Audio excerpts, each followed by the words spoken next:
बसंत पंचमी इल्म, मौसीकी और फनकारी का त्योहार है। इस दिन की शुरुआत मां सरस्वती की वंदना के साथ की जाती है।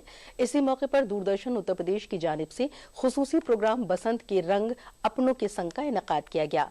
प्रोग्राम में लोकगीतों की मशहूर गुलकारा मालिनी अवस्थी ने अपनी सुरीली आवाज से समा बांध दिया। प्रोग्राम के दौरान मालिनी अवस्थी ने दूरदर्शन की टीम से बातचीत की और बसंत पंचमी से जुड़े अपने यादगार लम्हों को शेयर किया। उन्होंने इस पर्व की सकाफती अहमियत पर रोशनी डालते हुए संगीत और अवामी रवायत से इसके मजबूत ताल्लुकात का भी जिक्र किया। मैम, आज बसंत पंचमी का पर्व है। आपके लिए बसंत पंचमी के क्या मायने हैं? एक पर्व है या फिर एक कलाकार की दृष्टि से एक प्रेरणा का क्षण है?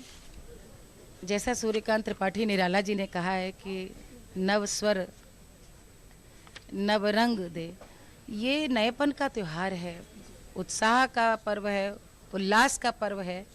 और कहीं ना कहीं जैसे मौसम ऋतु जैसे अपने आप को बदल करके ठंड से एकदम हम उष्मा की ओर बढ़ते हैं, ऐसे जीवन में भी कोई निराशा हो, किसी भी प्रकार की हताशा हो, उसको छोड़कर नए उत्साह की तरफ सूर्य भगवान भी इतने चैतन्य होकर ऊर्जा उस दिन फैलाते हैं। तो बसंत पंचमी मेरा सबसे प्रिय त्यौहार है। और एक तो मुझे लगता है एक छात्र जब से बचपन में अपनी विद्यालय में हम लोग यही सीखते रहे कि सरस्वती पूजा का दिन है, उस दिन हम लोग कॉपियों किताबों की पूजा करते। तो बिल्कुल सही कहा कि जब गायन के क्षेत्र में जब आ गए तो हमारे लिए सरस्वती पूजा और बसंत पंचमी का अर्थ ही अलग हो गया। इस दिन हम लोग गुरु पूजा भी करते हैं। तो हमारी गुरु श्रद्धेया गिरिजा देवी जी बड़े चाव से बसंत पंचमी हम सब उनके घर ही भोजन करते थे और उनको टीका करके पूजा करके तभी अन्न कुछ ग्रहण करते हैं।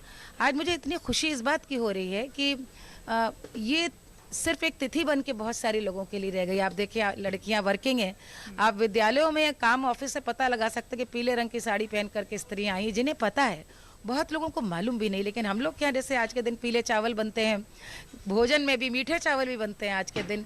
ये जो थोड़ा बहुत त्योहार के साथ जो परंपराएं भी जुड़ी है, नई पीढ़ी भी यदि इसको अर्थ के संग ग्रहण करे तो मुझे लगता है कि आप तब समझ पाएंगे कि हमारे पूर्वजों ने क्यों बसंत पंचमी के नाम पर एक ऐसा पर्व हम लोगों को दिखाया कि अब आज से ठंड समाप्त, गर्मी के दिनों का उत्साह, आनंद। क्योंकि आज तो आपके पास कपड़े हैं, स्वेटर है, बड़े घर हैं, आप अपने को प्रोटेक्ट कर सकते हैं। लेकिन पहले तो ऐसा नहीं था।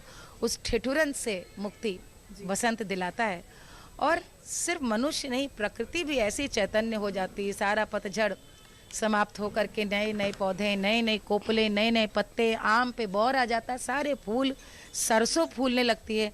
प्रकृति मुझे लगता है वर्ष में दो ही समय इतनी सुंदर लगती है, या तो सावन में या बसंत में।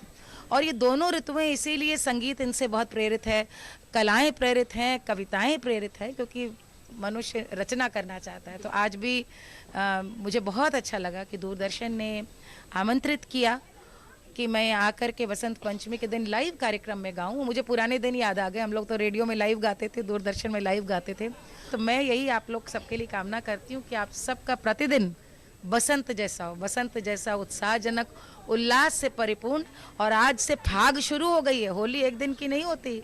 आज से होली शुरू, फाग शुरू। आज से ही जो है वो होलिका जो है वो गाड़ी जाएगी आज ही। तो बस पर्व का समय आ गया है, उल्लास से सबके साथ